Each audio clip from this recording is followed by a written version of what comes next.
الحمد لله المبدئ المعيد الغني الحميد ذي العفو الواسع والعقاب الشديد، والصلاة والسلام على أشرف الأنبياء خاتم النبيين سيد المرسلين شفيع المذنبين سيد الأولين والآخرين سيدنا وحبيبنا نبينا وكريمنا ومولانا محمد صلى الله عليه وسلم عبده ورسوله بالهدى ودين الحق أرسله.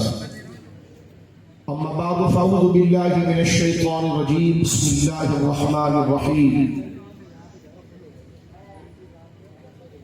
واتبع سبيل من أناب إليه آمنت بالله صدق الله العظيم. وقال النبي صلى الله تعالى عليه وسلم لو كنت متخذا في أمتي خليلا لاتخذت أبا بكر خليلا ولكن خلة الإسلام سدوا عني كل خوخة في هذا المسجد غير خوخة أبي بكر أو كما قال عليه الصلاة والسلام. ببركة إن الله وملائكته يصلون على النبي یا ایھا الذین آمنوا صلوا علیہ وسلموا تسلیما. شب جمعہ بھی ہے اور یہ بہت بابرکت رات ہے. حضور سید عالم کا ارشاد بھی ہے کہ ان افضل ایامکم یوم الجمعہ، دنوں کا سردار جمعے کا دن ہے.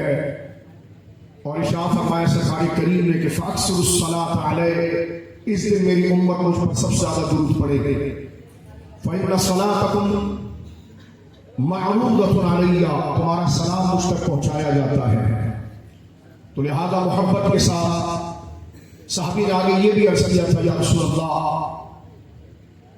کیف تعرض صلاتنا علیہ قد رمیت قد او بلیت او ارمت قد ارمت او بلیت.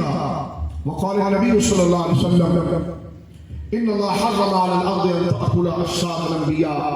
عرض کی صحابہ نے حضور جب آپ مزار میں چلے جائیں گے تو پھر آپ کے اوپر درود کس طرح پڑھا جائے گا، سمجھنے کے لیے کہ جب قبر میں رکھ دیا جاتا ہے عام انسان کو تو پھر بدن منتشر ہو جاتا ہے.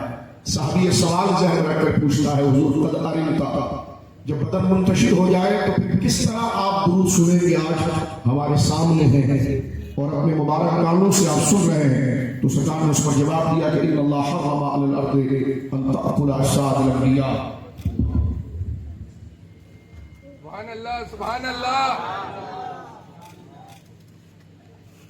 حضور سید عالم نے فرمایا کہ اللہ رب العالمین نے انبیاء کے زمین پر حرام کر دیا ہے کہ وہ نبیوں کے جسم کو کھائے. اور ایک حدیث ابو داؤد میں سرکار فرماتے ہیں کہ میرا غلام مجھ پر کہیں سے بھی درود پڑھتا ہے رد اللہ علیہ روحی، اللہ میری توجہ مجھے عطا فرما دیتا ہے اور میں آرام سے بیدار ہو کر حتی ارد علیہ السلام اپنی امتی کا سلام کا جواب دیتا ہوں. لہذا یہ شب جمعہ ہے، درود کی شب ہے. محبت کے ساتھ الصلاۃ والسلام علیک یا رسول اللہ. محبت سے پڑھیے. سرکار کریم علیہ السلام خود سماعت فرماتے ہیں کسی بڑے کی بارگاہ میں اگر ہمارا نام پہنچ جائے تو ہماری خوشی اور اکرام اور عزت کا کوئی رسول اللہ. الصلاۃ والسلام علیک یا حبیب اللہ، الصلاۃ والسلام علیک یا جد الحسن والحسین، الصلاۃ والسلام علیک یا خاتم النبیین، الصلاۃ والسلام علیک یا رحمۃ للعالمین. کلہ من رسول اللہ ملتمس غرف من البحر ورشف من الدیم منزہ شریک فی محاسنہ فجوہر الحسن فیہ غیر منقصد. هو الحبیب الذی ترجى شفاعته لكل هول من الاحوال مقتحل. ثم الرضا ببکر وعن عمراء وعلي وعن عثمان ذي الكرم. مولاي صل وسلم دائما سرمدا على حبيبك خير الخلق كلهم اصدق الصادقين سيد المتقين، اصدق الصادقين سيد المتقين. چشم گوش وزارت میں لاکھوں سلام. وہ عمر جس کے اعداء پہ شیدا سفر، اس خدا دوست حضرت پہ لاکھوں سلام. اصل نسل صفا وجہ وصل خدا، اصل نسل صفا وجہ وصل خدا باب فصل ولایت پہ لاکھوں سلام، ان کے مولا کے ان پہ کروڑوں درود، ان کے اصحاب و عطرت پہ لاکھوں سلام، ایک میرا ہی رحمت پہ دعویٰ نہیں، شاہ کی ساری امت پہ لاکھوں سلام۔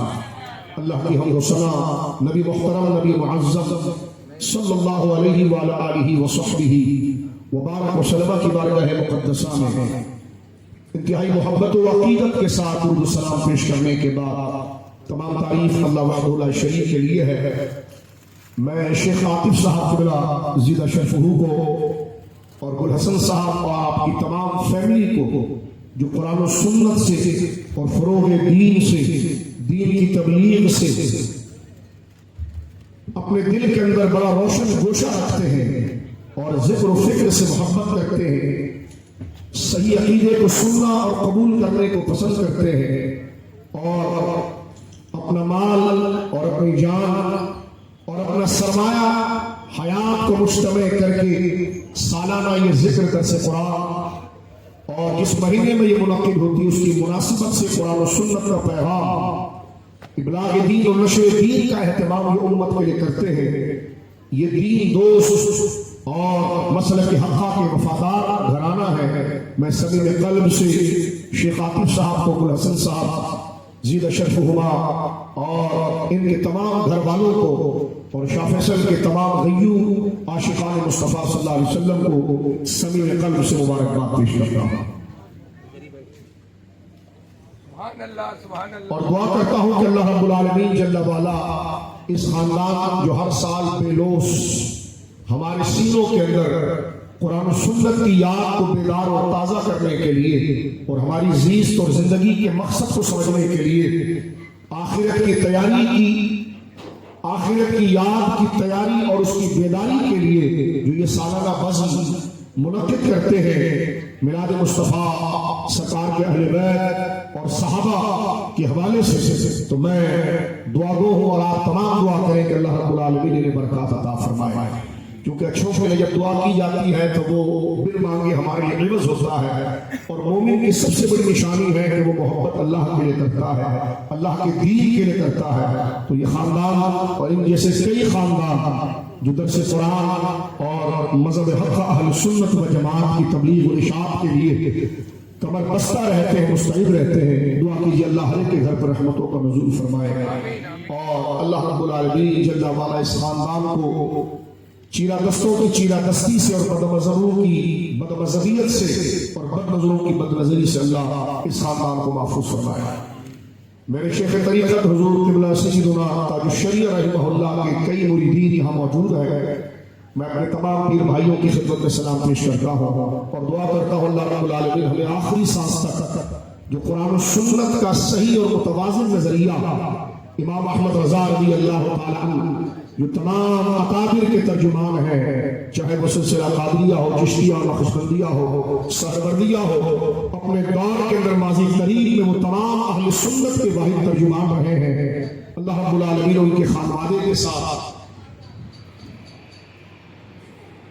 اللہ ان کے خانوادے کے ساتھ ہماری آخری سانس ان کے ارادت کے ساتھ جو قرآن و سنت کا کی بنیاد پر ہے، دین کی بنیاد پر ہے، اللہ رب العالمین وابستگی عطا فرمائے، صلح کلیت اور بدمذہبیت سے اللہ رب العالمین ہمارے دلوں کو بیزاری دے اور ایسی مداہنت کرنے سے اللہ رب العالمین ہمیں اور ہماری نسلوں کو اللہ رب العالمین محفوظ فرمائے۔ میرے دوستو بزرگوں، میں نے جو آیت کریمہ پڑھی ہے وہ اس مہینے کی مناسبت سے پڑھی، درود شریف کے فضائل ہم نے سن لیے۔ میں چاہتا ہوں کہ قرآن مجید کی چند آیات ہم تلاوت کریں اور اس کا ترجمہ اور اس کے مفہوم و مفاہیم کو ہم سمجھیں تاکہ ہمارے ایمان کو مضبوطی ملے اور ہمارا رب ہم سے راضی ہو اور آنے والی زندگی اللہ رب العالمین اس کلام پاک کی محبت کے صدقے ہمارے لیے آسان کر دے۔ سب بھائی کہیں آمین۔ یہ مہینہ ہے اس عظیم ہستی کا کہ جب آپ کے مسجد کے مقدس ممبر پر کھڑے ہو کر جید علماء ربانیین تمام خدائی کے سامنے اس بات کا اعلان کرتے کہ افضل البشر بعد الانبیاء بالتحقیق حضور سیدنا ابو بکر صدیق رضی اللہ عنہ کہ انبیاء کے بعد اس امت کے اندر ہی نہیں بلکہ اس سے پہلے بھی جتنی امتیں گزری ہیں، افضل البشر بعد الانبیاء، انسانوں میں جو سب سے برگزیدہ لوگ ہیں، پارسا لوگ ہیں، بزرگ لوگ ہیں، وہ جماعت انبیاء ہے، اور ان کی انسانیت اس قدر اعلیٰ ہے کہ وہ ہوتے تو لباس بشر ہی میں، لیکن کوئی بشر ان جیسا نہیں ہوتا، وہ ہوتے تو نوع انسانیت سے ہے لیکن کوئی انسان کے کمال تک نہیں پہنچ سکتا۔ تو انبیاء کی اتباع اور تتبع میں جو ان کے ساتھ ان کے نائبین چلتے ہیں، تو حضرت آدم سے لے کر قیامت تک جتنے افراد پیدا ہوں گے علاوہ انبیاء کرام، ان میں سب سے بزرگ اور اللہ کی بارگاہ میں سب سے مقرب اور اللہ کی بارگاہ سے سب سے زیادہ ثواب و اجر پانے والی شخصیت حضرت ابوبکر صدیق رضی اللہ عنہ۔ جب ہم یہ جملہ کہتے ہیں نا افضل البشر بعد الانبیاء، تو لفظ افضل کا اطلاق، بزرگی کا اطلاق، یہ لفظ جو ہے افضلیت کا جو بصورت اعتقاد کے ذکر کیا جاتا ہے، اس کا معنی ہوتا ہے اللہ کے قریب ہونا۔ تو یہ اہل سنت و جماعت کا اجماعی اور قطعی عقیدہ ہے، اور اس کا انکار کرنے والا خارج اہل سنت ہے، اور اس سے روگردانی کرنے والا یہ نہیں کہ صرف آپ کو پہلا خلیفہ مانا جائے، بلکہ ضرورت اس کی ہے کہ پہلے خلیفے کے ساتھ ساری امت میں آپ کو افضل مانا جائے۔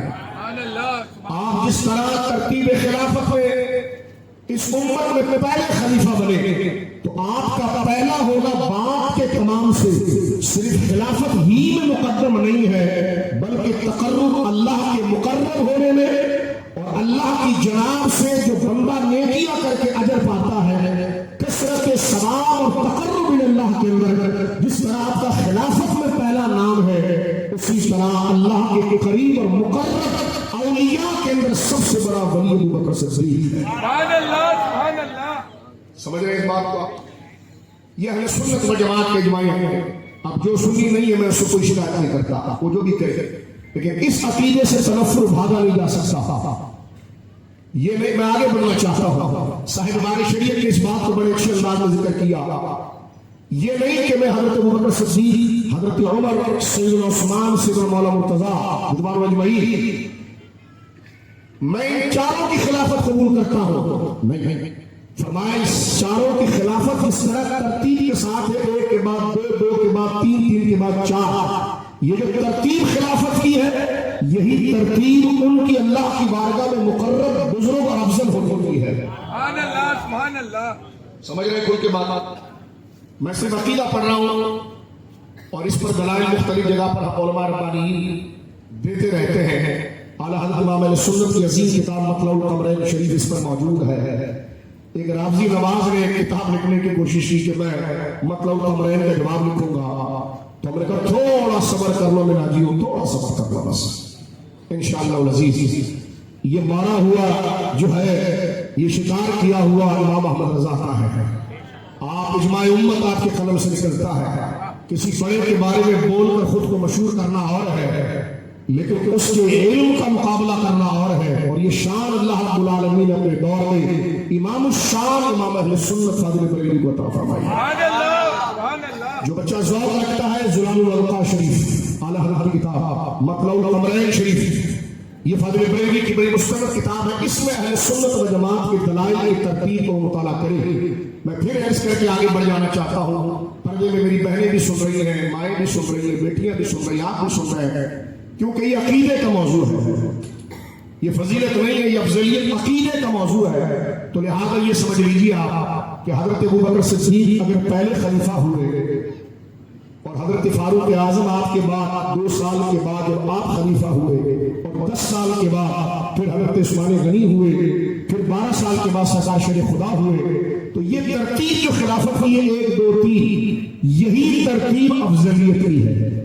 یہ اتفاقاً نہیں ہوا، یہ حادثاتی طور پر نہیں ہوا کہ بس کوئی نہیں ملا تو پہلے تو بٹھا دیا، نہیں۔ اہل سنت کا عقیدہ ہے جو سب سے افضل تھا اسی لیے اس کو باپ سے پہلے رکھا گیا ہے۔ اس کا دوسرا رنگ آپ کو میں سمجھانے کے لیے عرض کر کے قرآن کی آیت کی طرف چلتا ہوں، غور کیجیے آپ کو، یہ جو ہے اچھا ساری چیزیں قبول ہے، لیکن حضرت ابوبکر صدیق رضی اللہ تعالیٰ عنہ پہلے خلیفہ ہوئے ہیں اس لیے افضل ہے، نہیں، وہ افضل تھے اس لیے پہلے ہوئے ہیں۔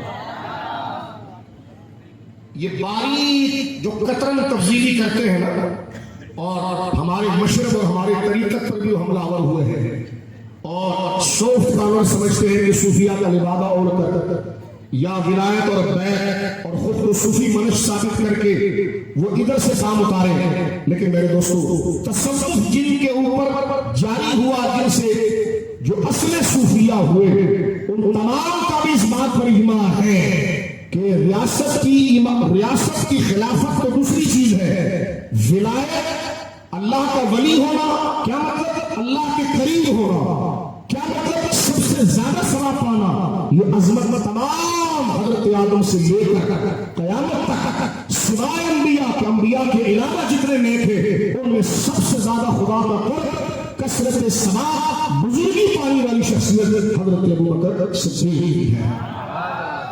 میں کئی اینگل سے آپ کے سامنے موضوع کھول رہا ہوں، توجہ ہے، اور آپ اس بات کو دیکھ لیجئے، افضلیت کا معیار کسی اور وصف سے نہیں ہوتا، افضلیت کا تعین قرب الہی سے ہوتا ہے۔ یہ نہیں کہ کوئی شخص حسن و جمال میں، یہ بھی اس کی فضیلت ہے، کسی اور انسانیت کے کامل وصف کا وہ مظہر بن جائے، یہ شجاعت ہے یا مال ہے، دیگر چیزیں ہیں، یہ فضیلت ہے، افضلیت نہیں۔ افضلیت کا لفظ وہاں بولا جاتا ہے جہاں پر قرب الہی کی نشاندہی کرنی ہو اور کثرت ثواب۔ مثلا آپ دیکھیں، ایک بچہ عمر اس کی 15 سال ہے لیکن وہ حافظ قرآن ہے، اور ایک شخص ہے جس کی عمر 80 سال ہے لیکن اس کے عمل اس کی طرح نہیں ہے، تو شریعت کی نظر میں وہ بچہ بزرگ ہوگا، کیونکہ بزرگی قرب الہی کی وجہ سے ہوتی ہے۔ اور قرب الہی کا معنی کیا ہوتا ہے کہ کس کے حصے میں نیکیاں زیادہ ہے، تو لہذا جو نیکیوں میں زیادہ ہوتا ہے، تقوی اور پارسائی میں زیادہ ہوتا ہے، اس کی عمر کو نہیں دیکھا جاتا، وہی اس کی افضلیت کی دلیل ہوتی ہے۔ مثال کے طور پر آپ علماء کے ہاتھ چومتے ہیں، جس کے آپ ہاتھ چوم رہے ہیں، جن کی آپ عزت کر رہے ہیں، وہ عمر میں، آپ عمر میں ان سے بڑے ہیں اور وہ عمر میں چھوٹا ہے، لیکن پھر بھی آپ ان کا ادب کرتے ہیں، تو اگر عمر سے ناپے تو چاہیے کہ وہ آپ کا ہاتھ چومے۔ آپ جس نیت سے ادب چومتے ہیں اس کی وجہ یہ ہے کہ ان کے پاس دین کا علم ہے اور وہ علوم یہ پڑھتے ہیں جس پر ان کو ثواب زیادہ ملتا ہے، تو میرے مقابلے میں ان کے پاس ثواب زیادہ ہے۔ دوسرا معنی یعنی اللہ کے زیادہ قریب ہے، تو یہ افضل ہوئے۔ یہی معیار تمام جماعت صحابہ میں بشمول مولا کائنات کے حضرت ابوبکر صدیق کا تقدم ہے۔ سبحان اللہ، سبحان اللہ۔ یہی عقیدہ حضرت سنت والا مرتضیٰ کا، آپ سمجھ رہے ہیں، اس میں گھبرانے کی کوئی ضرورت نہیں ہے، اہل سنت و جماعت کا اجماعی عقیدہ ہے۔ اس لیے ہمارے علماء نے، چاہے سرکار غوث اعظم ہو، غنیہ شریف آپ دیکھیں، غنیۃ الطالبین ابھی آپ ڈاؤن لوڈ کر کے دیکھ سکتے ہیں، چاہے غنیۃ الطالبین شریف ہو یا امام ربانی کے مکتوبات ہو جو تصوف کا مقدمہ ہے، یا امام شعرانی علیہ رحمہ کی بات کی تشریحات جو تصوف اور صوفیہ سے متعلق ہے، میرے دوستو بزرگوں، یا سرکار تاجدار گولڑا کی زندگی کی آخری کتاب تصفیہ ما بین السنی و شیعہ، یا ان کے فتاوے دیکھیں، ان تمام میں یہ لکھا ہے کہ جو سیدنا صدیق اکبر کو پہلا خلیفہ تو مانے، لیکن تمام سے زیادہ اللہ کے قریب، اللہ کے قریب ہونے کا کیا معنی؟ ولی ہونا۔ ولی ہونے کا کیا معنی ہونا؟ نیکیاں زیادہ ہونا۔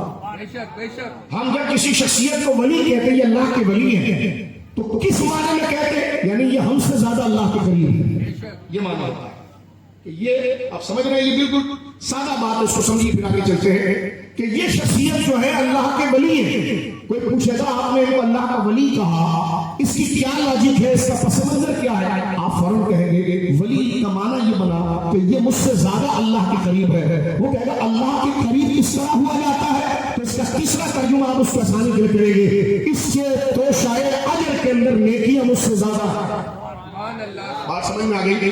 یہی پوری بحث اسی مجموعہ عقیدے کے ساتھ حضور خلیفہ بلا فصل بالتحقیق افضل البشر بعد الانبیاء حضور سیدنا ابوبکر صدیق کے لیے ہے کہ ساری خدائی میں بعد انبیاء آپ خدا کے مقرب ہیں، سب سے قریب ہیں، اور قریب ہونے کا معنی کیا ہے؟ آپ سب سے بڑے ولی ہیں۔ ولی ہونے کا معنی کیا ہے کہ ساری امت کا عمل ایک طرف ہے بکر صدیق کی نیکی ہوتا ہے. سبحان اللہ سبحان اللہ.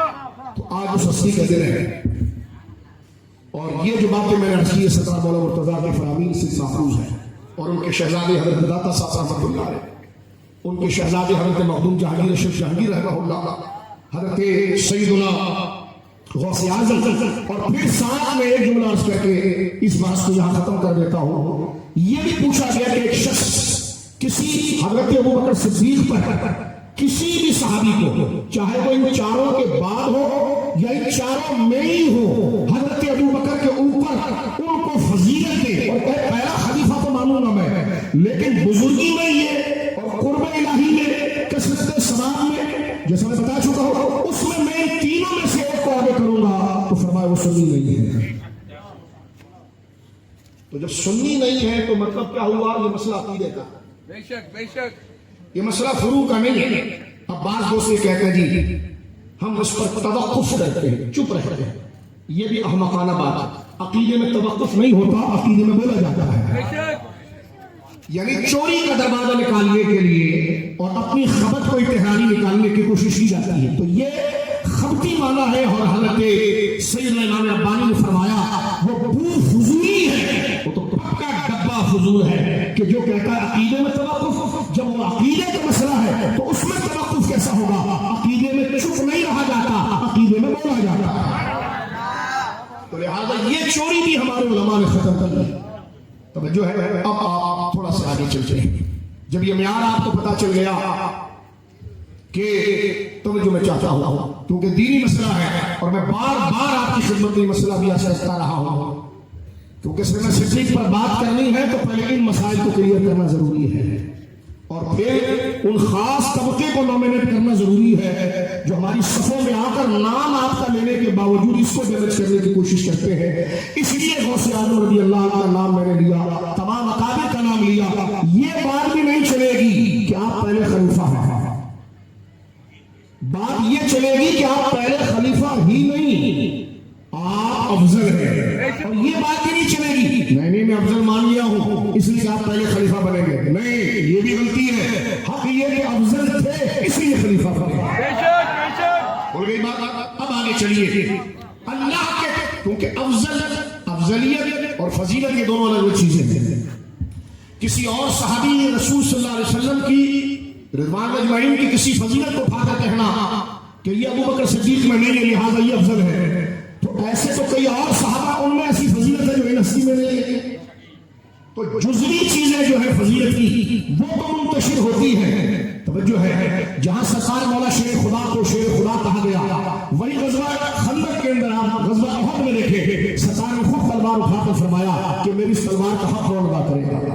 وہ صحابی کھڑے ہوئے اور انہوں نے جناب تلوار گوئے جو تلوار تھی اس کا حق ادا کیا. اب یہ فضیلت آپ کو کہیں اور نظر نہیں آتا. بے شک. توجہ ہے آپ کی. تو لہٰذا یہ فضیلت کی چیزیں ہیں. حضرت خزیمہ بن ثابت ایک ہے لیکن دو گواہ کے برابر ہے. یہ اعلان کسی اور کے لیے نہیں کیا گیا. تو صرف سیدنا صدیق اکبر ہی پر حملہ کیوں؟ پھر جس ہستی کو بھی اگر آپ اپنے ذہن سے بڑا مانیں گے ان کے کسی جزوی فضیلت کی وجہ سے، تو پھر وہ تو کسی بھی صحابی کے اندر ایک وصف ایسا ہوگا جو ان میں نہیں ہوگا. جیسے حضرت ابو ہریرہ کو حافظے والی فضیلت دی گئی ہے. جیسے انبیاء کے اندر آپ دیکھیں، انبیاء کے اندر دیکھیں سرکار کے والدین نبی نہیں تھے لیکن قرآن میں خود بخاری شریف کتاب المناقب میں موجود ہے. حضور سید عالم سے پوچھا گیا کریم ابن کریم کون ہے؟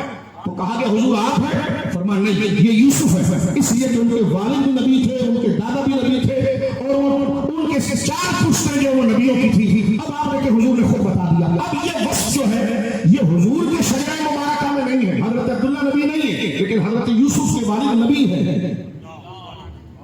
حضرت یعقوب علیہ السلام ان کے والد حضرت یعقوب علیہ السلام کے والد حضرت اسحاق نبی ہے. ٹھیک ہے. ان کے والد یعنی حضرت یوسف کے پردادا حضرت ابراہیم عظم رسول ہے، جد اور جد الانبیاء ہے. اب یہ 4 سلسلوں میں کنٹینیو نبوت ہے. حضرت ابراہیم انہی کا سنی بیٹا، حضرت اسحاق انہی کا سنی بیٹا، ڈائریکٹ ڈائریکٹ بیٹا. حضرت یعقوب ان کا ڈائریکٹ بیٹا، حضرت یوسف. یہ 4 پشتیں آپ دیکھیں لگاتار نبیوں کی آ رہی ہے. کیا حضور سید عالم صلی اللہ علیہ وسلم اپنے اپنے والد حضرت عبداللہ اور پھر اوپر 4 پشتے لے جائیں، ان میں کوئی نبوت کا عقیدہ رکھتا ہے؟ نہیں رکھتا. اور حضور نے خود روکا، فرمایا نہیں یہ کریم ابن کریم یہ کون ہے؟ فرمایا کہ یہ حضرت یوسف ہے. تو اس کا مطلب کیا حضرت یوسف صاحب افضل کہیں گے؟ نہیں، یہاں یہی جواب دیں گے افضل تو حضور ہی ہے، ان کو یہ فضیلت حاصل ہے. اچھا حضور کیوں افضل ہے؟ تو بھائی یہی بتا رہے تھے کہ افضلیت جزوی فضیلت سے نہیں بنتی، کثرت ثواب اور قرب الہی سے بنتی ہے. حضرت یوسف کا یہ مقام ہے، لیکن حضور سب سے زیادہ خدا کے قریب ہے، اسی وجہ سے آپ کو افضل کہا. بات سمجھ گئے آپ؟ اگر صحابہ میں آپ کو افضلیت کا مسئلہ نہیں سمجھ میں آ رہا تو یہاں پر آپ دیکھیے انبیاء کرام کی نظر مثال آپ کے سامنے. حضرت عبداللہ جو ہے سرکار کے والد صاحب رحمہ اللہ رضی اللہ تعالیٰ عنہ، حضور سید عبداللہ رضی اللہ عنہ وہ نبی نہیں ہے، لیکن حضرت یوسف کے والد نبی ہے. سرکار کے دادا میرے آقا حضور سیدنا عبد المطلب رضی اللہ تعالیٰ وہ نبی نہیں ہے، لیکن حضرت یوسف کے دادا حضرت اسحاق نبی ہے. حضور کے پردادا حضرت ہاشم نبی نہیں ہے، لیکن حضرت یوسف علیہ السلام کے پردادا حضرت سیدنا ابراہیم وہ نبی ہے. اب سرکار کے خاندان میں نبوت حضور سے اگر تھوڑا پیچھے چلے تو وہ اکثر قول کے مطابق حضرت اسماعیل کے پاس جاتی ہے. تو حضرت اسماعیل سے لے کر حضور کے درمیان آپ شجرہ مسجد میں لگا ہوا دیکھتے ہیں کہ کنٹینیو، اور حضور نے اپنی 21 پشتیں بیان کی ہے اپنے والد سے لے کر حضرت عدنان جو حضور کے 21ویں دادا ہے. حضور نے اس کے اوپر شجرہ پڑھنے سے بھی منع کیا، فرمایا اس کے آگے شجرہ نہیں پڑھنا. اس لیے آپ مسجدوں میں جائیے جہاں خوبصورت ایک درخت نما شجرے کی شکل ہوتی ہے سارے نبیوں کا، آپ حضور کے والد حضرت عبداللہ سے چلتے رہیں گے، ٹھیک جب آپ 21 پشتوں کو گنیں گے وہاں نام حضرت عدنان کا آئے گا. پھر اس کے بعد آپ کو 3-4 بلاک خالی ملیں گے کہ نہیں پتا وہ کن کے بیٹے تھے، نہیں بتایا حضور اور نہیں پتا. ٹھیک ہے، ان 3-4 خانوں کے بعد پھر 6-8 سلسلہ ہونے کا حضرت اسماعیل سے ملتے ہیں، کیونکہ حضرت ابراہیم کے 2 بیٹے ہیں، ایک حضرت اسحاق اور ایک حضرت اسماعیل. حضرت اسماعیل کی اولادوں میں جا کر پھر حضور آئے ہیں، لیکن یہ درمیان میں کتنا فاصلہ ہے؟ 21 واسطے تو کنٹینیو ہے جس کو حضور نے خود اپنی زبان سے بیان کیا. حضرت عبداللہ سے لے کر حضرت عدنان تک، پھر حضرت عدنان کے اوپر سے لے کر حضرت اسماعیل تک 36 واسطے ہیں، 35 واسطے ہیں، 22 واسطے ہیں. اس کو قطعی طور پر نہیں گنا جا سکتا. لیکن مجھے بتائیے حضرت یوسف علیہ السلام کا شجرہ 4 پشتوں کے ساتھ میرے کے نبیوں کا ملتا ہے. بظاہر یہ چیز سرکار سید عالم صلی اللہ علیہ وسلم کے شجرے میں بظاہر نظر نہیں آتی، لیکن افضل کون ہے؟ اور بولیے تو لہذا فرق واضح ہو گیا. وہ ایک فضیلت ہے لیکن یہ افضلیت ہے، اور افضلیت کا معنی ہے کثرت ثواب اور مقرب بارگاہ الہی. اب میرے دوستوں بزرگوں، لہذا اب اگر کوئی آ کر ان کی فضیلت صرف پڑھے اور سرکار پر افضلیت ظاہر کرے تو آپ کھڑے ہو کر کہیں گے میاں آپ کو فضیلت اور افضلیت کے فرق ہی نہیں آتا. وہی فرق یہاں پر ہوگا. حضرت ابوبکر صدیق کے مقابلے پر کسی بھی عظیم جلیل القدر صحابی رضوان اللہ اجمعین کا کوئی ایک وصف جو ان کے اندر تھا اور کسی میں نہیں تھا وہ لا کر حضرت ابوبکر صدیق کے سامنے کھڑا نہیں کیا جائے گا، کیونکہ فضیلتیں جزوی طور پر ہے اور افضلیت کا تعلق کثرت ثواب اور تقویٰ اور مقرب ہونے میں ہے، اور وہ حضرت ابوبکر صدیق کے پاس. سبحان اللہ سبحان اللہ. اب میں بات کو آگے لے جانا چاہتا ہوں.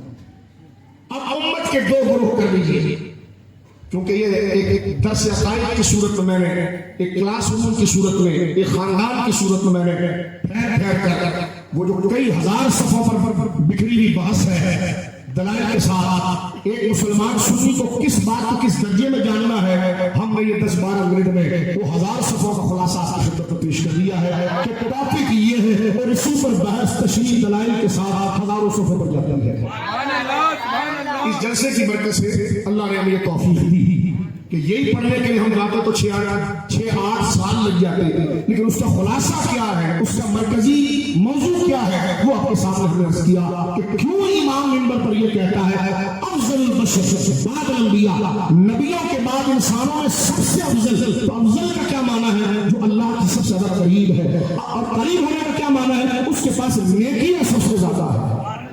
یہ تصور اور تصور میں بلکہ یہ حقیقت حضور سیدنا ابوبکر صدیق رضی اللہ عنہ. اب اس کو سمجھنے کے بعد یہ پارٹ 1 ہو گیا. یہاں ہم اپنی کلاس کا یہ پارٹ ختم کرتے ہیں، کیونکہ شور شرابہ مقصود نہیں، مقصود یہ ہے کہ اتنی محبت کے ساتھ اس گھرانے نے کام کیا ہے تو ہم دین کو سمجھ پائیں۔ اور میں یہ سمجھتا ہوں کہ میں گناہگار میں جو سادے انداز میں اپنے بزرگوں کی تحریر پڑھی ہے، میں نہیں سمجھتا کہ کسی کے دماغ پر بھاری گزری ہوگی۔ حضرت یوسف علیہ مثال سے آپ کو خود کے سارا مسئلہ آ گیا ہوگا کہ میں کیا کہنا چاہ رہا تھا اب ذریعے سے متعلق۔ اب آپ آئیے، اب دیکھیں امت میں دو گروہ ہیں، ایک وہ جو صحابی ہیں اور ایک وہ جو غیر صحابی ہیں۔ اب بتائیے آپ، ہم صحابہ سے افضل ہیں یا صحابی افضل ہیں؟ اب ایک صحابی ایسا ہے جس کی عمر 40 سال کی انتقال کر گئی، اور ہمارے پاس ایک بزرگ ایسے جن کی عمر 80 سال ہے، تو ان کے 80 سال کی فضیلت کو لے کر ان سے افضل کہا جائے گا؟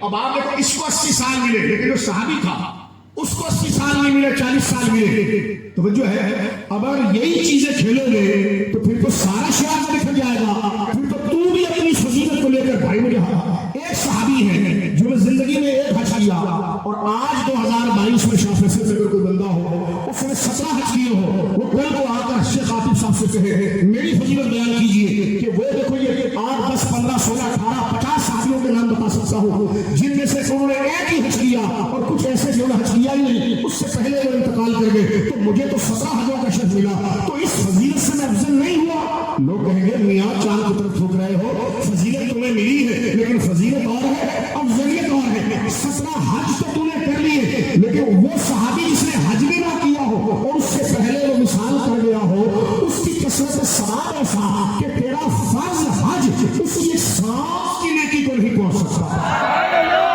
اب دیکھیے فضیلت افضلیت کا معیار وہ سورج بنی ہے، کثرت ثواب بنا، یہی چیز حضرت ابوبکر صدیق۔ اگر آپ ہر فضیلت کو لے کر کسی سے بڑھنا شروع کریں گے تو تمہیں اسٹاپ نہیں لگے گا۔ توجہ ہے آپ، صحابہ کرام رضوان اجمعین میں اگر کسی نے حفظ قرآن نہیں کیا یا موقع نہیں ملا، پہلے شہید ہو گئے، انتقال کر گئے، اور یہاں ایک مدرس جو ہزاروں کو حافظ قرآن بناتا ہے وہ آ کر کہے کہ میں اس صحابی سے افضل ہوں، کیوں؟ وہ اسماء الرجال کی کتاب سے 10 15 صحابہ کے نام نکالے کہ جنہوں نے حفظ قرآن کرنے سے پہلے یا تو انتقال کر گئے یا ان کی شہادت ہو گئی، ان کو ٹائم ہی نہیں ملا، اس نے کہا کہ دیکھو میں حافظ قرآن ہوں، تو جب میں حافظ قرآن مثال سمجھ رہے میں حافظ قرآن ہوں تو میں اس فضیلت کے اندر اس صحابی سے افضل ہوں، تو اس کو کیا قبول کیا جائے گا؟ نہیں، بلکہ اس کو کہا جائے گا یہ تیری فضیلت ضرور ہے لیکن اس سے افضلیت ثابت نہیں ہوگی، کیونکہ افضلیت کا معنی مقرب الہی ہونا اور کثرت ثواب ہونا۔ تو پورا حافظ ہو کر بھی صحابی ایک دفعہ صرف بسم اللہ پڑھ دینا، اس کی نیکی کو تیرا پورا پڑھا ہوا قرآن نہیں پہنچ سکتا، اس لیے کہ اللہ ان کو اجر دیتا ہے۔ تو گھوم کر بات کیا آئی؟ افضلیت پر کثرت ثواب۔ اس مثال سے سمجھ گیا کثرت ثواب کہ ان کے اعمال نامے میں اجر زیادہ ہے، مانا کہ حافظ تو بن گیا، انہیں موقع نہیں ملا، حفظ قرآن کرنے سے پہلے وہ شہید ہو گئے یا وفات کر گئے، ایسے کئی صحابہ ہیں، کچھ لے لا کر اگر تو اسماء الرجال سے ان کا نام بتا دیتے، یہ صحابی حافظ نہیں تھا لیکن میں حافظ ہوں، یہ صحابی حافظ نہیں تھا لیکن میں حافظ ہوں، یہ صحابی حافظ نہیں تھا میں حافظ ہوں، اس صحابی نے حج کیا تھا میں نے عمرہ کیا، اس صحابی نے عمرہ کیا تھا میں نے 6 عمرے کیے، اپنی اپنی فضیلتیں اٹھا کر کیا صحابہ کے مقابلے کا پھر تو دروازہ کھل جائے گا؟ پتا چلا یہ فضیلت ضرور ہے لیکن یہ افضلیت نہیں، کیونکہ افضلیت کا معنی ہوتا ہے کثرت ثواب، قرب الہی۔ تو 1000 حج بھی کر لے لیکن صحابی کے سبحان اللہ کے بھی اجر کو نہیں پا سکتا۔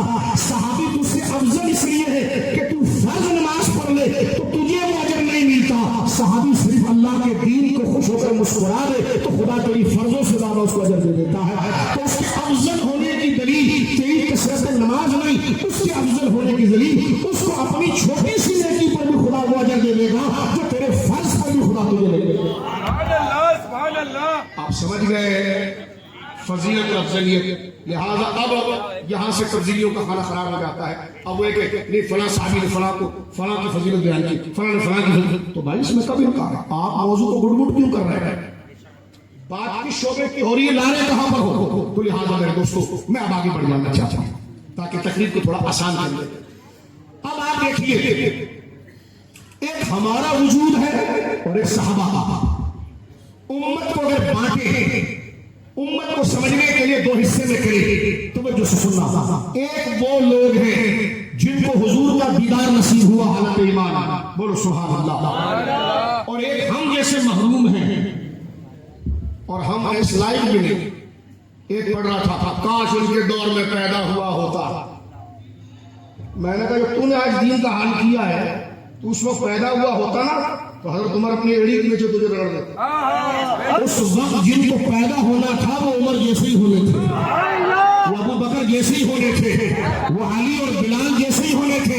یہ اپنا عشق اپنی جیب میں رکھا. میں اس وقت ہوا ہوتا. میں نے کہا اس وقت وہ لوگ تھے کہ جب دین کا اعلان ہو تو گھر میں بیوی بچوں کو چھوڑ کر میدان میں آنا پڑتا تھا. تو لہٰذا تجھے تو اپنی عزت کے لیے سورہ کلیت کا بھوک سوار ہے. تو اپنی عزت کے علاوہ باہر نہیں نکلتا. تو کیسی بات کر سکتا ہے کہ میں اس دور میں ہوتا. اس دور میں رسول اللہ کی نیابت کے لیے اور دین کو سنبھالنے کے لیے علی ہی جیسے بندے ہونے تھے اور ابو بکر جیسے. تو منہ یا مٹھی ربن اس دور میں ہوا ہوتا. میں نے کہا اس دور میں تم نے سرکار کے دین سے کیا وفا کر لی. ہر ایک اسٹیج پہ تو چڑھ گیا.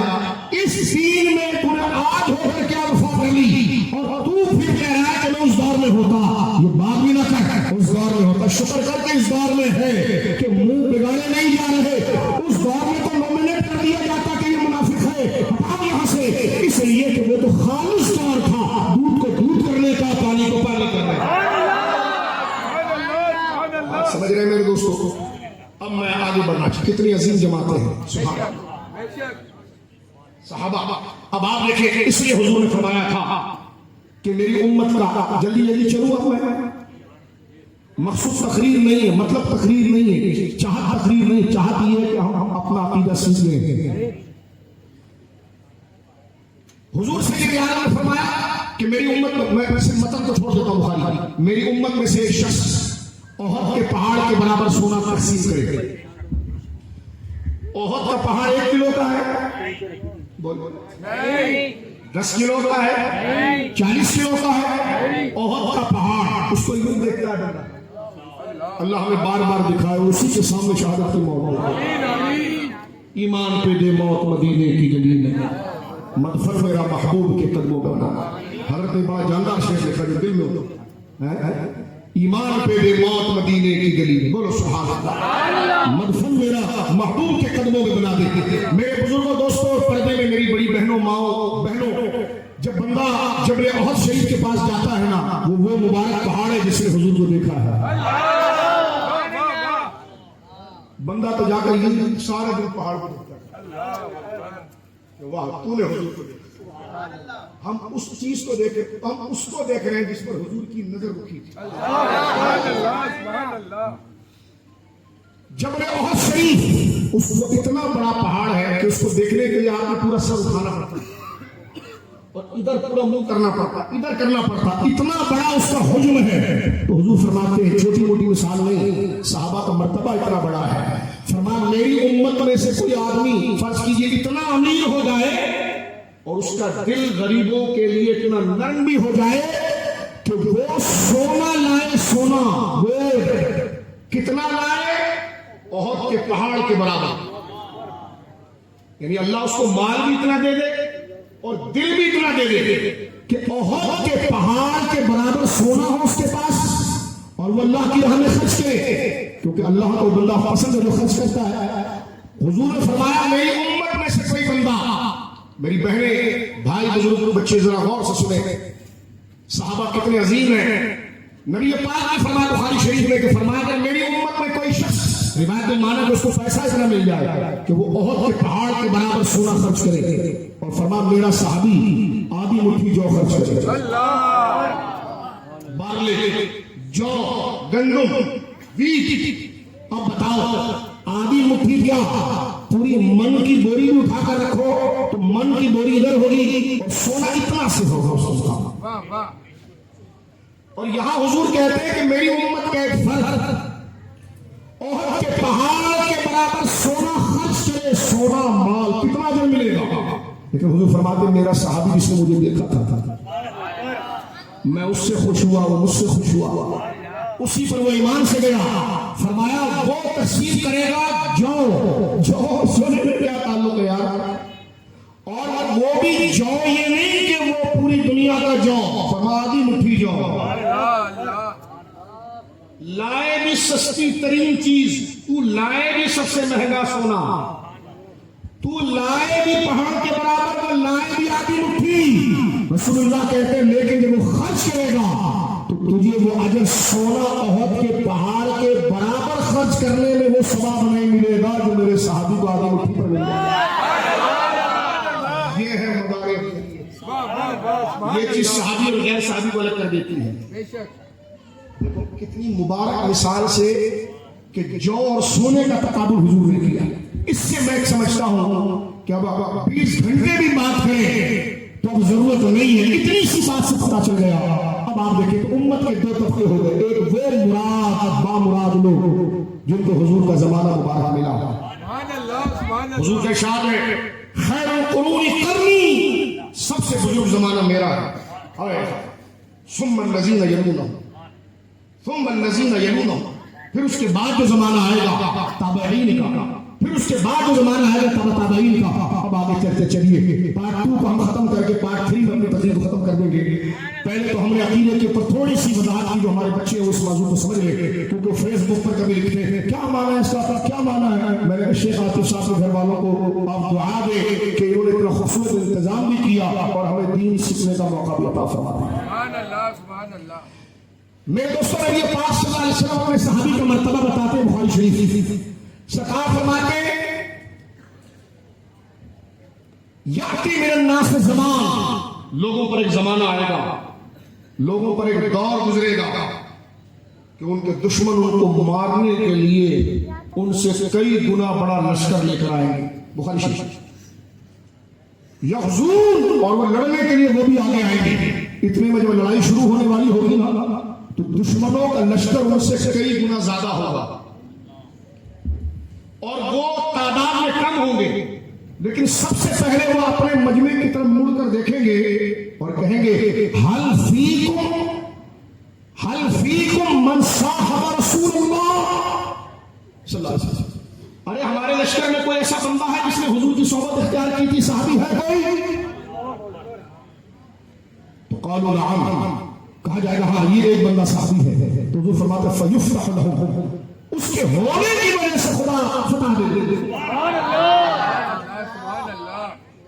توجہ ہے، پھر آگے حضور کیا فرماتے ہیں یاتی من الناس زمان، پھر ایک دور آئے گا کہ لوگوں پر ایسا دور گزرے گا کہ دشمن ان کے مقابلے پر بہت زیادہ ہوں گے، پھر جو حق کا پرچم لیے ہوئے سچے لوگ مومن ہوں گے وہ مڑ کر اپنے مجمع میں پوچھیں گے حل فیکم من صاحب اصحاب رسول اللہ، ارے بھائی تمہارے پاس کوئی ایسا بندہ ہے جو کسی صحابی کی صحبت میں رہتا ہو؟ پہلے زمانے والے کو کیا فرمایا حضور؟ فرمایا ایک زمانہ ایسا آئے گا کہ لوگ حق کو ختم کرنے کے لیے لشکر لائیں گے تو اہل حق تلوار کی بجائے میدان میں اترنے کی بجائے اس سے پہلے اپنے مجمع میں اعلان کریں گے ہمارے مجمع میں کوئی رسول اللہ کا صحابی ہے، رسول اللہ کا صحابی ہے، تو لوگ کہیں گے ہاں یہ بزرگ صحابی ہے۔ وہ صرف جیسے آگے آ کر جہاں کمانڈر کھڑا ہے اس کے آگے کھڑے ہوں گے تو حدیث پاک فیفتح علیہ، اللہ رب العالمین اس کے وجود کی برکت سے مسلمانوں کو جیت دلا دے گا۔ سبحان اللہ سبحان اللہ۔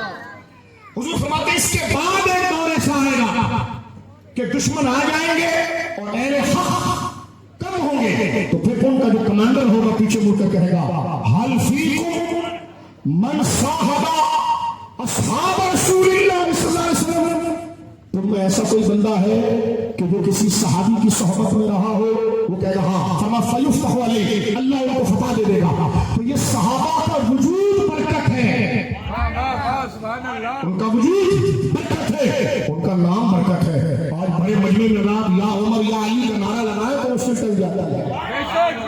ان کے ناموں میں اللہ نے یہ تاثیر رکھی۔ یہاں پر جملہ کہہ کر آگے بڑھتا ہوں، توجہ کیجیے گا۔ لوگ کہتے ہیں وسیلہ دعاؤں کا ہوتا ہے بندوں کا نہیں۔ میں نے کہا وہ کمانڈر یہ نہیں پوچھے گا ایسا کوئی تھا جو اچھی دعا کر لے گا، وہ کہے گا ایسا کوئی بندہ ہے جو حضور کی صحبت میں رہا ہو، وہ بندے کا وسیلہ ہوگا، اور بندے کا وسیلہ خود سے نہیں ہوگا، نسبت رسول کی وجہ سے ہوگا.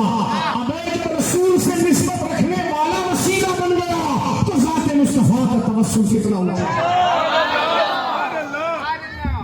سمجھ رہے ہیں آپ؟ یہ مرتبہ صحابی کا بولو سبحان اللہ. اب میں دو چیزیں میں بیان کر چکا. اب آخری حصے کی طرف ہم آہستہ سے آگے بڑھتے ہیں میرے دوستوں. قرآن کریم کی 3 آیتوں کو جلدی جلدی پڑھتا ہوں. پہلے پڑھتا ہوں سورۃ الحدید. اس پوری امت میں 2 طبقے بنے. ایک وہ جو صحابی نہیں ہے اور ایک وہ جو صحابی ہیں. وہ کیوں اس سے برکت میں زیادہ ہے؟ کثرت ثواب کی وجہ سے. کس کے؟ اور ان کو زیادہ ثواب کیوں ملا؟ اس لیے کہ وہ حضور کی صحبت میں رہے. اور میں نے کہا جو چھاتی کے ساتھ لیتا ہو، جو آپ کے سینے کے ساتھ لگا ہوا ہو، اور جس نے آپ ہی کی حیات میں آپ کے مسلح کو سنبھالا ہو، تو یہی تو کہتے ہیں کثرت ثواب سب سے زیادہ ہے ابو بکر صدیق.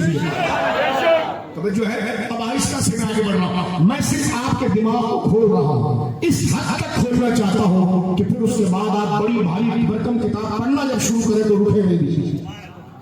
آج کے جلسے میں بگننگ میں اب آپ سنیے میرے دوستوں بزرگوں، قرآن مجید صحابہ کے بارے میں کیا کہتا ہے. اور قرآن صحابہ کی ایسی تاریخ ہے، ایسی زندگی ڈسکس کی گئی ہے، اور بیان کرنے والی وہ ذات ہے کہ جو فیوچر کو جانتا ہے. توجہ ہے. جس طرح اس امت کے 2 حصے ہیں، ایک صحابی غیر صحابی، اسی طرح صحابہ میں 2 طبقے بن گئے، جو فتح مکہ کے بعد آئے اور جو فتح مکہ سے پہلے آئے. اب سورہ حدید میں اللہ کی نیت کر رہا ہے لا یستوی منکم. سنتے رہتے آواز چلیے سیدنا ابو بکر کی بارگاہ تک جا رہے ہیں. لا یستوی منکم، تاکہ صحابہ کا مرتبہ پتہ چل جائے گا تو جو اس کا سردار ہوگا وہ کیسا ہوگا. سبحان اللہ. جب صحابی کی یہ بزرگی ہے تو اس کا امام، اس کے امام کی شان کیا ہوگا. یہ عظمت والے لوگ جہاں قدم رکھ دیں تو خدا کی رحمت برسے اور ہاری کی جنگ جیت جائے.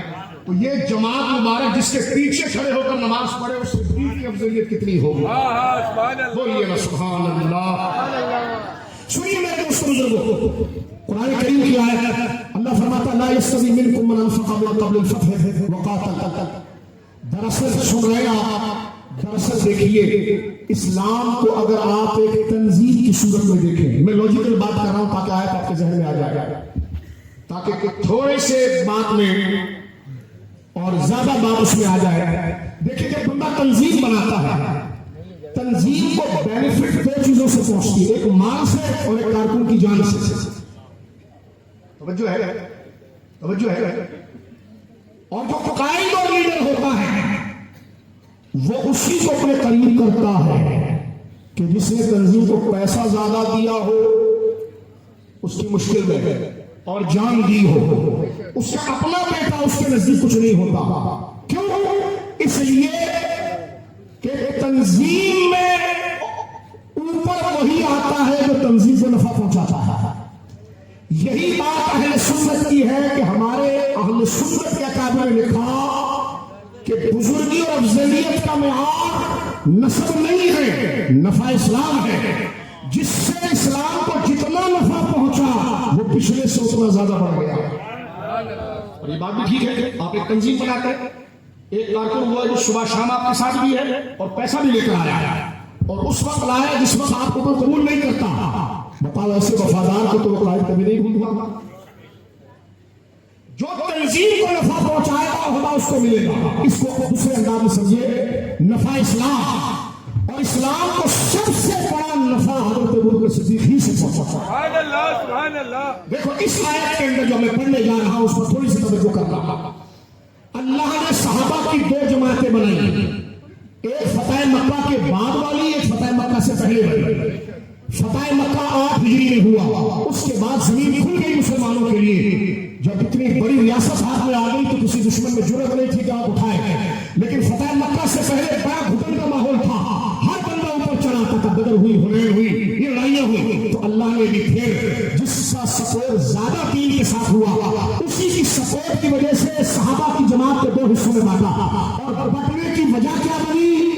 مال اور جان. فرمایا لا یستوی منکم اس کے برابر نہیں ہو سکتا. من انفق, جس نے مال خرچ کیا ہو, فرمایا لا یستوی منکم من انفق من قبل الفتح وقاتل, جس نے فتح مکہ سے پہلے لڑائی کی ہو دشمنوں کے ساتھ اور مال دیا ہو, اور جس نے فتح مکہ کے بعد کی ہو. یہ دونوں ایک جیسے نہیں ہے, کیونکہ اس نے بن دیکھے کمزوری کے دور میں اپنا مال لایا تھا. تیرے سامنے دنیا کھل گئی ہے, اب تو آ رہا ہے, قبول تیرا بھی ہے, قبول اس کا بھی ہے, لیکن وہ اس وقت چلا تھا جب میرا محبوب اکیلا تھا. اور وہ چلا کس کے ساتھ؟ مال کے ساتھ اور جان کے ساتھ. فرمایا لا یستوی منکم, صحابہ سے خطاب ہو رہا ہے, تم میں سے جتنے بھی صحابی ہیں, اللہ کہہ رہا ہے اے میرے محبوب کے صحابہ تم اس کے برابر نہیں ہو سکتے. کس کے برابر؟ فرمایا من انفق من قبل الفتح وقاتل, جس نے مکہ فتح ہونے سے 8 ہجری سے پہلے, اس سے پہلے 13 سال مکہ کے اور 8 سال مدینے کے, 13 اور 8 کتنے ہوئے گن لو, اتنے سال جس نے پہلے خدمت کی, اور جو فتح مکہ ہو گیا وہی مکہ جہاں سے وہ کنٹرول کرتے تھے, آج حضور کے مبارک قدم وہاں پر آ گئے. اذا جاء نصر اللہ والفتح ورأيت الناس يدخلون في دين الله افواجا, پورا کنٹرول حضور نے جب کر لیا تو اللہ فرماتا ہے اولئک اعظم ان لوگوں کا بہت اونچا درجہ ہے, اولئک اعظم درجۃ من الذین, ان لوگوں کے مقابلے میں فرمایا اولئک اعظم درجۃ من الذین انفقوا من بعد وقاتلوا, جنہوں نے فتح مکہ کے بعد جہاد کیا یا مسلمان ہوئے یا مال دیا, اور لیکن جنہوں نے پہلے دیا تھا, رب فرماتا یہ پہلے والے جو بن دیکھے چلے تھے کمزوری میں, ان کا رتبہ اعظم درجہ, سب سے بڑا درجہ یہ پہلے والوں کا ہے. کن سے؟ کہ جو بعد میں ایمان لائے, مال دیا اور جہاد کیا. لیکن پھر قرآن بات ختم کرتا ہے, سمجھ تم افضل تو وہی ہے جو فتح مکہ سے پہلے کردار ادا کیا, لیکن تم بھی کوئی غلط نہیں ہو. ہم تو صرف ان کی عزت نہیں بتا رہے تھے, لیکن وَكُلًّا وَعَدَ اللَّهُ الْحُسْنَىٰ, ہو تم دونوں جنتی, ہو تم دونوں جنتی. کوئی کہے گا جی بعد میں عمل بگڑ گیا تو اب جنت کیسے؟ اس وقت اچھا کام کر لیا تھا, بعد میں عمل بگڑ گیا. میں نے کہا پتر قرآن کا اسلوب یہ ہے, بات کرتے کرتے جہاں آیت ختم ہوتی ہے نا وہاں انجام کی بات کرتا ہے.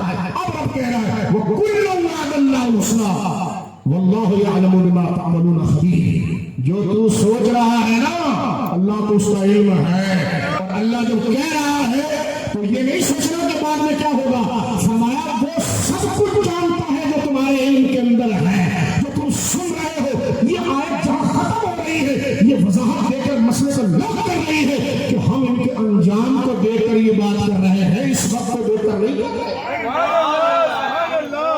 واللہ بما تعملون خبیر, اور جو تم حرکتیں کرو گے بعد میں ان سب کو خدا جانتا ہے.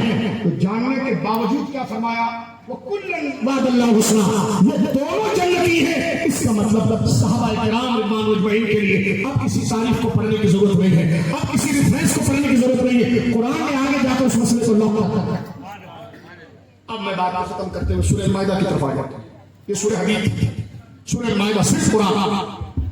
جب حضور کے وصال کا وقت قریب آیا تو منافقین صفوں کے اندر موجود تھے. قرآن میں 28 پارے کی پوری سورت سورہ منافقون. صحابہ کو یہ تھلکا لگتا تھا, بالخصوص وہ جو قریب کے لوگ ہیں وہ جانتے تھے کہ ہر نبی دنیا سے گئے ہیں اور رفیق اعلیٰ کا سفر کیا ہے. جب سرکار جائیں گے تو یہ بوجھ سنبھالے گا کون؟ کیونکہ حضور تو اتھارٹی ہے نا, ان کے آگے کون کھڑا ہو سکتا ہے؟ وہ جو کہے بس ہاں. یہ حیثیت اس کو ملے گی کہ پھر ان کی اتباع پھر ایسی کی جائے.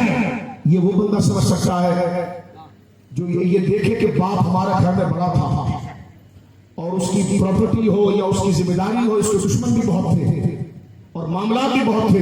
باپ انتقال کر جائے, لوگ بڑے کو کہتے تو باپ کی مسلس پر آئے گا, اس سے پوچھو اس کو الٹی چھری سے ذبح کیا جا رہا ہے کہ اس باپ میں تو جرت تھی, تجربہ تھا, عمر تھی, اس کی سیٹ پر بیٹھ کر اپنے چھوٹے بھائیوں کو کیسے سنبھالے گا, اپنے گھر کو کیسے سنبھالے گا. بکواس کرتے ہو کہ ابو بکر صدیق جو ہے وہ خلافت کے حریص تھے. ابے اس وقت حضور کی مسند پر آنا, ادھر سے باہر دشمن کھڑے ہوئے ہیں, یہاں حضور کی ظاہری علالت اور بخار جو آیا, ادھر یمامہ نے مسلمہ کذاب میں جھوٹا نبوت کا دعویٰ کر دیا ہے. کسی طریقے سے کیا جائے گا. اپنے لوگ جو اتنے شان و شوکت والے ہیں ان کے اوپر اس طرح افسری رکھنا کہ وہ حضور کی نیابت میں اس کو قبول بھی کر لیں اور وہ سارے صدموں کو جھیل بھی لے. میں یہ لفظ نہیں کہنا چاہتا، بظاہر کہہ رہا ہوں، بظاہر ہٹ کر اس موضوع سے ہٹ کر. ایسا لگتا ہے جیسے تاج تو پہن رہے لیکن کانٹوں کا ہے. میں خلافی سے تشبیہ نہیں دے رہا، لیکن ایک بات آپ کو درد کے حوالے سے، تاج ہے لیکن وہ کانٹوں کا، یا یوں ہے کہ گوشت تو ہرن کا ہے لیکن چوٹیاں چڑھی ہوئی. اب کیسے کھائیں اس کو؟ اس سارا جملہ میرا لگا تھا. اب صرف سمجھانے کے لیے آ جائیے. حضرت ابوبکر صدیق کسی ملک کے وزیر اعظم نہیں بن رہے تھے، رسول اللہ کے مصلی پر آ رہا تھا. اب وہ تقویٰ، وہ امانت، وہ سیادت، وہ قیادت، وہ جرأت، وہ بہادری، وہ حوصلہ، اس لیے 2 سال میں انتقال کر گئے. بدن کا سارا گوشت دے گیا فکر کے اندر کہ کہیں ایسا نہ ہو کہ حضور مجھ سے پوچھ لے کہ تو نے یہ کیا تھا کہ نہیں کیا تھا. فتح کا مسئلہ آپ دیکھیے کیا کہا، سیدہ وہی کروں گا جو حضور نے کہا. یہ میری جائیداد ہے، یہ لے جاؤ، یہ میری جائیداد ہے، یہ لے جاؤ، لیکن یہ شرعی حکم جو ہے میں تو وہی کروں گا جو حضور نے کہا ہے. آج ان کے خلاف روافض بک کر رہے ہیں. انہوں نے کہا ابو بکر مٹ تو جائے گا لیکن رسول اللہ کے دیے میں رستے سے ہٹے گا. آج تک اس بزرگ ہستی کو گالی دی جاتی ہے، ان کے خلاف ڈرامہ کیا جاتا ہے، باہر لے لیا، باہر لے لیا، باہر لے لیا. توجہ ہے، غور کر رہے، لیکن اسی قانون پر وہ کھڑے رہے. ابو بکر کی زندگی اطاعت رسول کا وہ مشن تھی میرے دوستو جو 100% اطاعت پر آتی تھی. حضور نے جیسا کیا ابو بکر صدیق نے ویسے اس قانون کو بدلا نہیں. مثلا غور کریں، سرکار نے اپنے وصال سے چند دن پہلے دنیا سے پردہ فرمانے ظاہر ہے. سرکار نے زید بن حارثہ کو لشکر دے کر ملک شام بھیجا کہ جاؤ اور ادھر جا کر ان کے ساتھ اپنے باپ کا بدلہ لو اور جو ہے اسلام کے جاؤ. اور سارے کمانڈر جنرل ان کے ساتھ چلے گئے اور ادھر حضور کا وصال ہو گیا. وہ مدینے سے تھوڑے سے فاصلے پر گئے، خبر آ گئی سرکار نے پردہ کر لیا، رفیقانہ سفر کیا. ایسا بحران، حضرت عمر جیسا پہاڑ، ہمالیہ ہمت کا، تلوار نکال دی. فرمایا اگر کوئی یہ کہے کہ حضور نے وصال کر لیا ہے تو میں گردن اتار دوں گا. آپ حضور کا مرتبہ دیکھ کر اس بات کو سوچیں تو سمجھے صحابہ پر کیا ہوگا. بے ہوشی سے گرے ہوئے. یہ صدمہ آج ہم بیان کرتے ہیں تو کلیجہ پھٹتا ہے. تو سرکار کے صحابہ کے کانوں میں آواز ہے کہ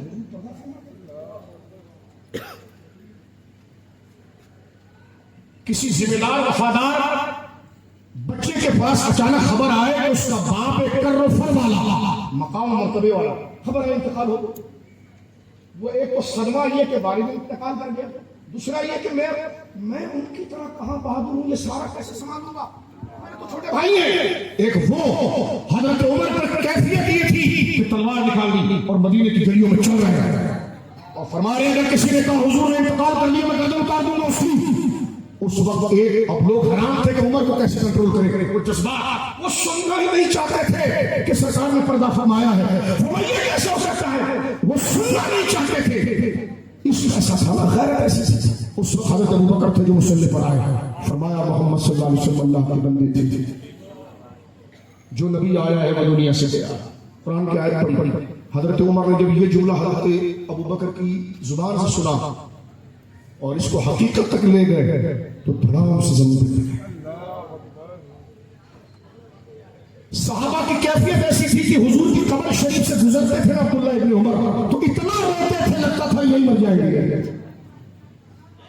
جنہوں نے سرکار کے منبر پر بیٹھا ہوا تھا، توجہ ہے، جس نے سرکار سے مسافہ کیا، حضور کا مزار بنا ہوا ہے، سرکار اس مزار میں ہے. عبداللہ بن عمر کے بارے میں آتا ہے کہ جب آپ چلتے ہوئے حضور کا روزہ قواس کرتے تھے، اتنا روتے تھے کہ آپ کی شادی آپ کو پکڑ لیتے تھے، اتنا بلند روتے تھے، درد و تکلیف سے روتے تھے. یاد مصطفیٰ میں لگتا تھا کہ جناب اللہ اکبر کہ ابھی ان کی جان چلے جائے گی. اس ماحول میں صدیق اکبر رضی اللہ تعالیٰ عنہ مصلی پر جو بدر ہونا. وہ سبحان اللہ. میرے دوستو اس آیت کا ترجمہ سنیے اور پھر ہم بات کو ختم کریں اور سماپت کریں. قرآن کریم دیکھیں آپ کیا کہہ رہا ہے. یہ ترتیب آپ 1 2 3 یہ 3 سلسلوں میں جو میں نے آپ کی خدمت میں عرض کی ہے مقام صحابہ پر اور سیدنا صدیق اکبر رضی اللہ تعالیٰ عنہ پر. اب آپ جا کر گھر میں قرآن کی وہ آیات نکالیے. کنز ایمان شریف کے پیچھے آپ دیکھیں گے تو سیدنا ابوبکر صدیق رضی اللہ تعالیٰ کے لیے پورا انڈیکس بنا ہوا ہے.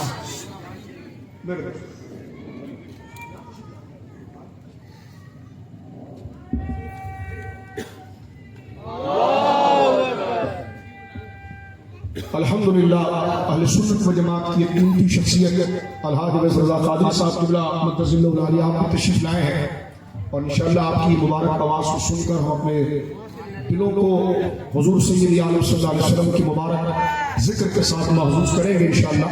میں اس آیت کا ترجمہ پڑھ کے بات کو ختم کرتا ہوں. اور کیجیے ہم نے سورہ حدید کی ایک آیت پڑھی, صحابہ کرام رضوان مجمعین کے حوالے سے افضلیت کا ایک مقدمہ ذکر کیا. اب آپ آ جائیے آخری اس مرحلے میں. قرآن اتر رہا ہے اور قرآن کی میرے بزرگوں دوستوں سب سے آخری سورت, کیونکہ قرآن کا مکمل ہونا صحابہ کے کلیجے کا دھڑکنا کہ یہ جہاں مکمل ہوگا حضور فی تعالیٰ چلے جائے گا. ہم بھی یہی ہے. سورہ المائدہ یہ قرآن کے نزول کی آخری صورتوں میں سے بڑی تسلی کے ساتھ بیٹھ جائیے اور اس کا ترجمہ سنیے. صحابہ کرام میں یہ کیفیت بھی ہے. میں حضرت ابوبکر صدیق کا کہہ رہا تھا فضل کے حوالے سے, یعنی اس وقت حضور سید عالم کے مصلی پر آنا, اس کو میں نے تھوڑا سا کیا یہ کتنا بڑا امتحان اور کتنا بڑا لوگوں کا بوجھ اپنے سر لینا تھا. اس لیے سیدنا صدیق اکبر رضی اللہ تعالیٰ کی بیعت کا مسئلہ گرا. سخیفہ بنی سعد پر دیکھیں, آپ اس کو قبول نہیں کر رہے تھے, لیکن امت نے یہی کہا کہ خلیفہ وہی بنے گا جو سب سے افضل ہوگا, جو ہے جو معیار بنا. اب آپ دیکھیے حضرت زید بن حارثہ کو میرے دوستوں بزرگوں جب شہید کر لیا گیا ملک شام موتا کے مقام پر, تو حضور سید عالم نے اپنے وصال سے 1 یا 2 دن پہلے ان کے بیٹے اسامہ بن زید کو لشکر دے کر بھیجا کہ تم جاؤ اور اسی مقام پر جا کر تم نے قصاص کا بھی اہتمام کرنا ہے اور تم نے جا کر فتوحات کا سلسلہ شروع کرنا. اب وہ مدینے سے نکلے, خبر آ گئی کہ سرکار نے رفیع تعالیٰ کا سفر کر دیا. وہ لوٹ آ گئے, ان کے ساتھ مین کمانڈر فوج کے آپ کے ساتھ تھے. جب یہ صدمہ کچھ نرم ہوا 3 سے 4 دن گزرے, حضرت ابوبکر صدیق نے شورا بلائی اور آپ نے شاہ فرمایا اسامہ جو لوگ نومینیٹ ہوئے تھے جو لشکر میں تھے ان کو لے کر آپ جائیے. حضرت عمر آگے آئے, کہنے کہ حضور یہ کیا کر رہے ہیں. اس وقت اسی مدینے کے اندر ارتداد پھیل گیا. لوگوں نے کہا حضور کے دور میں زکات دیتے تھے, زکات نہیں گئی. وہ یمن میں دیکھو اسود نے جھوٹا نبوت کا دعویٰ کر لیا. وہ یمامہ قبیلہ بنو حنیفہ کو دیکھو, وہاں پر طلیحہ ہے, وہاں پر جو ہے مسلمہ کذاب ہے, اس نے جھوٹی نبوت کا دعویٰ. یعنی حضور کو مزار شریف میں جانے کے ساتھ ہی حضور جیسا بننے کا دعویٰ معاذ اللہ, یعنی پوری تنظیم اسلام کو توڑنے کے لیے 11 جھوٹے نبوت کا دعویٰ کرنے والے. وہ ایسے نہیں کہ ایک بندہ دعویٰ کر رہا ہے, ایک کے پاس 10 50 لاکھ کا لشکر تھا. ان سے کون لڑے گا اور اصل دین کو کون بچائے گا. ادھر سرکار جو مزار میں رہ گئی صدمے کو کون جھیلے گا. ہاتھ منبر پر دیکھ رہے حضور جلوہ گر جو بظاہر ہوتے یہ نہیں, ایک اس کو محبت کی وہ کیفیت. اللہ اکبر. اس لیے مولا مرتضیٰ نے کہا کہ شیر اگر کوئی ہے تو وہ ابوبکر ہے.